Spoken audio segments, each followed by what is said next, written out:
Fala pessoal, Shalom no coração, bem-vindos ao nosso devocional. Abra sua Bíblia comigo no segundo livro de Reis, capítulo 6.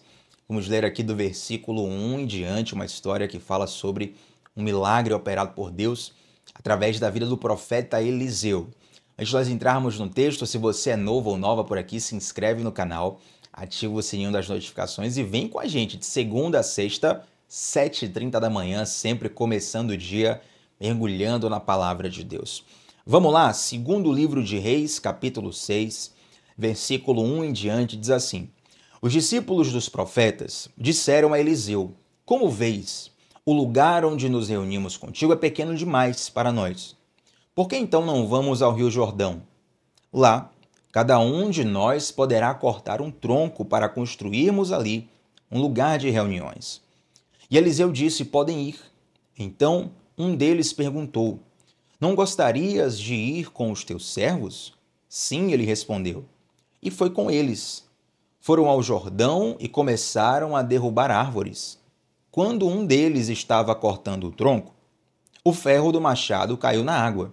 E ele gritou: Ah, meu senhor, era emprestado.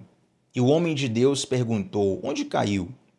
Quando ele lhe mostrou o lugar, Eliseu cortou um galho e o jogou ali, fazendo o ferro flutuar, e disse: Pegue-o. E o homem esticou o braço e o pegou. Esse aqui, gente, é um texto que relata um dos milagres do profeta Eliseu. Eliseu é aquele que teve porção dobrada do espírito de Elias. E por uma coincidência, ou jesuicidência, como eu gosto de citar, Eliseu ele opera o dobro de milagres de Elias. Elias tem 7 milagres catalogados, Eliseu tem 14. 13 milagres, Eliseu opera em vida. O 14º é depois que ele está morto. Como assim, Tiago? O 14º milagre de Eliseu foi o seguinte, pelo menos atribuído a Eliseu, por assim dizer. Um soldado havia morrido numa determinada guerra. E aí esse exército estava, digamos assim, tomando uma carreira. Eles precisavam fugir com aquele soldado que estava morto nos braços. Então, como um soldado morto nos braços, obviamente, atrapalha a locomoção, resolveram jogar o corpo desse soldado num buraco qualquer. E quando foram perceber, haviam jogado o corpo desse soldado no túmulo de Eliseu. Olha que interessante. E a Bíblia fala que esse soldado que estava morto, ele ressuscitou quando tocou os ossos de Eliseu. Então, note que Deus, através dos ossos de Eliseu, mesmo com Eliseu depois de morto, ele opera um milagre. Então são catalogados 14 milagres atribuídos a Eliseu ou através de Eliseu, por assim dizer. Todos os milagres são de Deus, né, gente? E Deus ele usa diversos instrumentos. Eliseu foi um desses que teve porção dobrada do Espírito de Deus. E olha que interessante. Essa lição, essa história nos ensina muitas lições. A primeira delas é o seguinte: o capítulo 6 começa com alguns profetas, ou discípulos dos profetas, chegam para Eliseu e falam o seguinte: Eliseu, o lugar que a gente está se reunindo é pequeno demais. A gente precisa de um lugar maior para as nossas reuniões. Esses discípulos de profetas, existia uma escola de profetas em Israel e provavelmente Eliseu era o líder dessa escola nesse momento, e esses discípulos de profeta ali estudavam. Eram ensinados por Eliseu para crescer no profético. Isso, inclusive, me leva a te trazer um parêntese que é muito importante. Eu vejo que algumas pessoas têm vontade e sede das coisas proféticas de Deus, das coisas sobrenaturais. E essas coisas, gente, você não desenvolve da noite para o dia. Você não vai de 0 a 100 da noite para o dia. Você vai crescendo aos poucos em Deus. E é muito importante, se você quer crescer no profético, que você tenha, digamos assim, uma mentoria profética. Que você ouça pessoas que você vê operando no profético que já tem experiência nisso. De preferência, até ouça mais de uma pessoa, porque o profético ele é operado em diversos estilos, vamos colocar assim. Se você vê aqui no Brasil, eu poderia citar nomes aqui, mas vamos deixar sem nome para não limitar. Mas se você vê que no Brasil existem diversos profetas e cada um deles tem um determinado estilo diferente. Tem profeta que é mais voltado para o campo da realização de milagres. Tem profetas que têm uma graça de Deus uma graça de ativação, de despertamento. Já quando eu ouço fulano, quando eu ouço fulana, vem um despertamento, um desejo de voltar ao primeiro amor, de consertar o que está errado em minha vida. Tem outros profetas que já estão muito mais baseados no ensino do profetismo bíblico, de como Deus operou através dos profetas na Bíblia, seja no Antigo ou no Novo Testamento. Então são diversos estilos proféticos, mas o meu conselho para você é, se você tem sede de crescer no profético, se você sente que essa área ela precisa de desenvolvimento na sua vida, procure ouvir e escutar pessoas que já caminham nesse sentido, que já são experientes nesse sentido. E era o que acontecia aqui. Os discípulos dos profetas eram essas pessoas que estavam ali estudando com Eliseu. Eles chegam para Eliseu e falam, o lugar que a gente está se reunindo aqui está pequeno. O grupo está crescendo, a gente precisa de um lugar maior. Note que todo crescimento vai te tirar da zona de conforto. À vista de uma necessidade de construir um lugar maior, aqueles discípulos dos profetas pediram autorização a Eliseu para irem, digamos assim, na floresta, né, onde tem árvores, para poder cortar as árvores, pegar aquela madeira e construir um novo lugar. Note que a coisa não é da noite para o dia, não é automático. Não é como foi na criação, haja luz, faz um estralo e surge um lugar novo. Não. Requer um esforço. Você vai ter que ir lá na floresta, vai ter que cortar a árvore, vai ter que fazer todo aquele aparato que um carpinteiro faz, todo o processo de construção. Se você já construiu, já reformou uma casa, um lugar, um espaço, você sabe o que eu estou dizendo. Dá trabalho, enche de poeira, requer energia física, energia emocional, requer visão, experiência, paciência. Então, todo o processo de crescimento envolve isso. Se você quer crescer na vida, vai exigir de você uma certa tolerância ao desconforto. Estava até, rapaz, esses dias, ainda essa semana, não lembro se foi segunda ou terça-feira, eu estava vendo uma pesquisa mostrando como os brasileiros, os jovens, na verdade, os jovens brasileiros, eles estão cada vez mais insatisfeitos com a carreira profissional. Né? Estava vendo essa pesquisa, vários números, depois eu fui ler os comentários do post que estava apresentando essa pesquisa. E muitas pessoas falando assim, olha, os jovens de hoje, eles não têm mais paciência para crescer aos poucos. Porque eles são bombardeados o tempo todo com promessas de que, olha, se você seguir o meu método, se você fizer o meu curso, se você aderir à minha plataforma, se você fizer isso, isso e isso, em uma semana, em um mês, em um ano, no máximo, vai ter sua vida completamente transformada. Então, eles não estão acostumados a um processo demorado. Nosso devocional de ontem teve como título todo propósito tem um processo. Gente, foi assim na vida de Moisés, foi na vida de Davi, foi na vida de Jesus. Não tem exceção para isso. Você vai ver, por exemplo, quando Deus levanta José como governador do Egito, José vai como escravo aos 17. Depois de muitos anos, José se torna governador do Egito. Você vai ver a história de Moisés. Moisés ele vai começar de fato o projeto dele como libertador de Israel, quando ele vai para o faraó, com 80 anos. Ele passa 40 morando no palácio do Egito, sendo tratado como filho da filha de faraó, ou seja, tendo acesso ao que de melhor havia naquela época. Depois ele passa 40 anos no deserto, esquecido. As pessoas achavam que Moisés havia morrido. E aos 80 anos começa algo precioso na vida de Moisés. A história de Davi, que nós falamos um pouco ontem, você vai para a história de Jesus. Jesus começa o ministério público dele com 30 anos. Dos 12 anos de idade até os 30 anos, na Bíblia não tem nada sobre Jesus. Nenhuma informação na Bíblia sobre Jesus, dos 12 até os 30. Nesse momento, Jesus está escondido, não há relatos sobre ele, não há informações sobre ele. E com 30 anos de idade é que começa o ministério público de Jesus. Se todas essas pessoas no escrito bíblico tiveram que passar por um processo, e processo demanda tempo, demanda energia, demanda uma série de questões, por que nós estamos sempre buscando atalhos, buscando pular os processos, pular as etapas, entende? Quando você pula o processo, você pula o preparo. Porque o processo é para te preparar. Então, quando você pula o processo, você pula o preparo. De repente, você vai lidar com um gigante que você não está preparado para enfrentar. Então, é muito importante saber que todo o crescimento ele vai te tirar da zona de conforto e vai exigir de você algumas coisas que você não está acostumado. Então, esses discípulos de profetas, eles foram lá cortar árvore, madeira, né? Trabalha ali de carpinteiro, de construtor para poder fazer um lugar novo. E é interessante que no momento em que eles falam isso para Eliseu, no versículo 3, olha que interessante, gente, versículo 3. Então um deles perguntou: não gostarias de ir com os teus servos? Eu acho interessante isso aqui porque, primeiro, os discípulos dos profetas, eles chegam para Eliseu pedindo autorização. Eliseu, está precisando de um lugar maior. Você autoriza a gente ir lá pegar madeiras para poder construir um lugar maior? Eliseu fala, está autorizado. Aí um deles fala assim, ó, você não gostaria de ir conosco? É diferente você ter a autorização e você ter a presença. Isso é muito forte, gente. Êxodo capítulo 33, coloquei esses dias lá no meu Instagram, tbatista8, uma meditação sobre isso, né?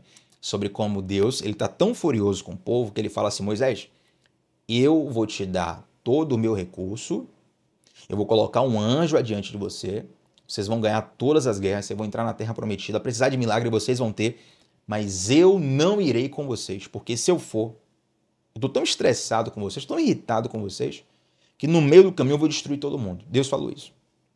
Aí Moisés falou assim, ó, Deus, se o Senhor não for conosco, eu não arredo o pé daqui. Já parou para pensar nisso? Deus te prometeu assim, ó, tudo que você fizer vai prosperar. Vou colocar um anjo especial na tua frente, nada vai te deter. Todas as tuas tentativas darão certo. Tudo o que você quiser na vida eu vou te dar, mas eu não vou com você. A grande maioria de nós ia dizer, bom, já que o Senhor está mandando, porque muitos de nós buscamos a Deus pelos recursos que Ele nos dá. Buscamos a Deus pelas bênçãos que Ele tem nas mãos e não pela pessoa que Ele é. Mas existe uma diferença entre a autorização de Deus e a presença de Deus. Mais do que a autorização, mais do que o sim de Deus, nós precisamos da presença dele. Entende? Mais do que o favor de Deus, precisamos da presença dele conosco. Então, esses profetas, eles primeiro pedem a autorização de Eliseu, depois eles pedem a companhia de Eliseu. Eliseu, a gente quer que você vá conosco. Eliseu então vai, e eles começam ali a derrubar as árvores próximas do Rio Jordão, e de repente, gente, algo acontece. Um daqueles jovens está cortando a árvore com o machado, e ali a parte de metal do machado voou, soltou da madeira, voou e caiu no rio. E aquilo seria de um prejuízo inenarrável, um prejuízo financeiramente muito grande para aquele jovem. Primeiro, porque o machado era emprestado. Segundo, naquela época, não é como os dias de hoje, você vai no material de construção e compra um machado a um preço acessível, compra uma enxada a um preço acessível. Nós estamos aqui no momento onde o ferro é muito mais escasso, muito mais caro, inclusive em Israel. Você vai ver, se você estudar direitinho, por exemplo, a história de Saul, a história de Davi. Nessa época que você vai perceber que quem dominava a construção de ferro eram os filisteus, inimigos do povo de Deus. Inclusive as armas de ferro que Israel tinha eram armas compradas com os filisteus. Então quase não tinha ferro em Israel. Esse ferro era emprestado, o dano financeiro aqui era muito grande. Esse jovem, ele perde o machado, ele perde a parte de metal, a parte que corta, né? Ela folgada ali cai no rio e ele fica desesperado. Aqui tem uma palavra que eu quero compartilhar com você. Note só. Esse machado é uma ferramenta que estava servindo para que aquele jovem cumprisse um propósito. Qual o propósito, Thiago? De construir uma casa maior para a escola de profetas. Esse machado pode ser comparado às ferramentas que Deus nos dá para nós cumprirmos o nosso propósito. Nós podemos usar esse machado como a figura da unção de Deus. Deus libera uma unção em nossas vidas para que nós cumpramos o nosso propósito. É por isso que cada um tem um tipo de unção diferente. Você percebe que tem pessoas que têm uma graça especial de Deus para fazer determinada coisa, outras pessoas têm uma graça especial de Deus para fazer outra coisa completamente diferente. É algo muito específico de cada pessoa e isso tem a ver com o nosso propósito especial. Para o que você nasceu, como Deus vai te inserir na construção da história dele, entende? Só que, infelizmente, muitas vezes, por deslize, nós perdemos o que Deus colocou em nossas mãos. Para pensar nisso. Quantas vezes, por conta de deslize, de queda, de vacilo, enfim, né, uma série de coisas, você perde o que Deus te deu. E aí vem o seu desespero, né? Ai, meu Deus, perdi, não era meu. Até porque, se você for perceber bem, o que Deus te dá é como se fosse um empréstimo. A unção que Deus te dá, ela é sua ou de Deus? Na verdade, mordomia na Bíblia nos dá esse sentido. Alguns dias atrás falamos aqui sobre a parábola dos talentos. E a parábola dos talentos, ela é muito ilustrativa sobre isso. Deus, na verdade, naquela história, o Senhor, né, que é o Deus na história, o Senhor vai para uma viagem e ele dá alguns talentos para os seus servos, mas quando ele voltar, ele vai requerer uma prestação de contas. E nós nos questionamos ali o que é que nós estamos fazendo com o que Deus nos deu. Então, quando você entende que a ferramenta que você tem, o talento que você tem, a plataforma que você tem, a oportunidade que você tem, é Deus que te concede, você entende que é preciso fazer bom uso daquilo. Mas pode ser que por uma razão ou outra, esse fervor do teu coração se perdeu. Essa intimidade se perdeu. Essa unção, essa graça, esse fogo no coração se perdeu. E aí você tá que nem esse jovem aqui que falou: ah, meu Senhor, era emprestado, caiu no rio. Ferro no rio vai afundar, né, gente? Era muito difícil encontrar. O prejuízo seria muito grande. Então Eliseu, ele faz algo muito interessante aqui. Algo que pela lei da física não dá para explicar muito, mas é milagre. Milagre não se explica, milagre se recebe. Eliseu, ele pega um pedaço de madeira, ele pega um galho e ele joga o galho na água. E a Bíblia fala que quando ele joga o galho na água, o ferro que estava afundado, ele passa a boiar. Que loucura. Fisicamente aqui eu não tenho como explicar isso para você. Mas Deus, Deus, ele conhece leis da física que nós não conhecemos. Segundo, Deus, na hora que ele quiser, ele pode colocar exceções à lei da física porque ele é o dono e criador dessas leis. Entende? Então, de algum modo, Deus operou o milagre através desse ato profético. Eliseu joga um pedaço de madeira e um pedaço de ferro, então, passa a boiar. Eu nunca fiz aqui um devocional sobre ato profético, né? É preciso a gente pode fazer um estudo mais aprofundado sobre isso. Mas, basicamente, ato profético nos leva a entender que o que nós fazemos no mundo físico é uma sinalização ao mundo espiritual. Posso te dar um exemplo muito simples. Quando você ora com a sua boca, onde você está, no idioma português, algo acontece no mundo espiritual. A Bíblia nos garante isso. A oração é uma das armas mais poderosas que nós temos. É algo que você faz no plano físico que tem uma reverberação no mundo espiritual. Quando você ouve uma canção no teu celular, no teu rádio, não sei nem quem tem rádio, a rádio agora só em carro, né, gente? Na tua televisão, na tua plataforma, é uma pessoa que está cantando de modo humano, num idioma humano, uma ferramenta que é humana, que é a música, mas ao mesmo tempo aquela canção ela vai trazer uma reverberação espiritual sobre as nossas vidas.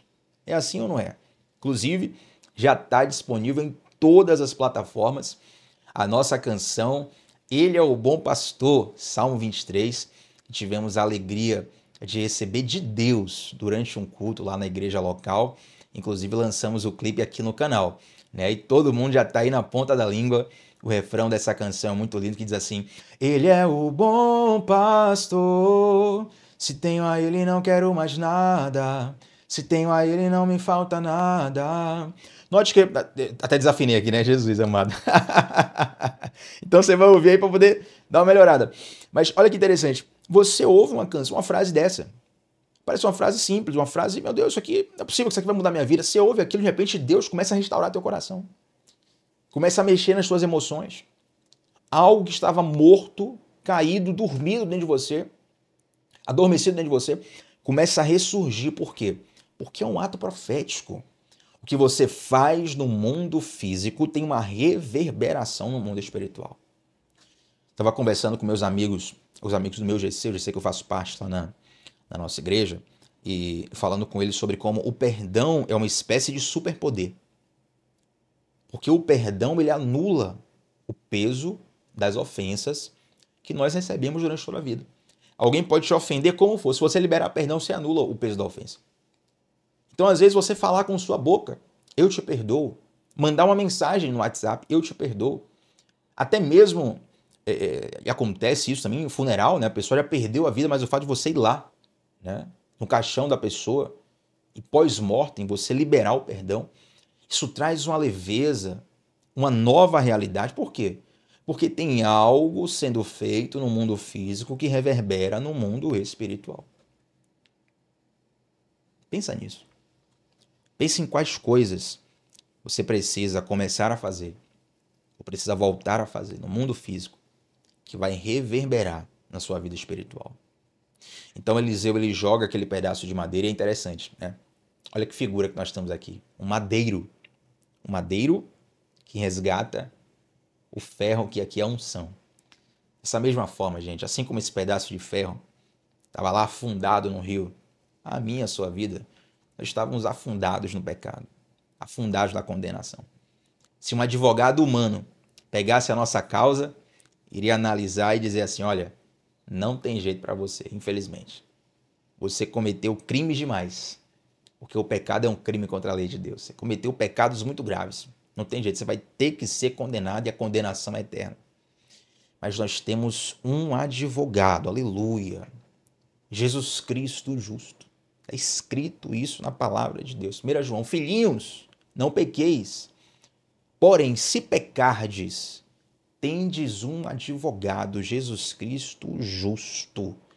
E esse advogado nunca perdeu uma causa. Aos olhos daqueles discípulos de profetas, daqueles jovens que estavam ali cortando árvores, quando aquele ferro se afunda no rio, ai meu Deus, não tem mais jeito. Grande prejuízo, impagável, incalculável. Mas Jesus sempre tem jeito para a nossa história. Quando eles clamam para Eliseu, que aqui é a figura de um homem de Deus, um profeta naquela época era a representação de Deus na terra.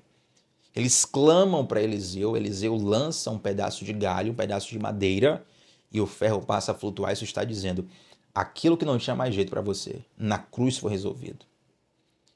O peso que esmaga a tua consciência, na cruz foi resolvido. O pecado que seria impossível você ser limpo, na cruz foi resolvido. O vício que você não consegue se libertar, na cruz foi resolvido. E assim como o pedaço de ferro, por incrível que pareça, passa a boiar e é resgatado por aqueles jovens, a sua vida, por mais destruída que esteja, sem jeito que esteja, se você clamar a Deus, Ele vai fazer um milagre impossível, que os homens dizem ser impossível. Na verdade, vamos fechar com isso aqui? O impossível é a matéria-prima dos milagres de Deus.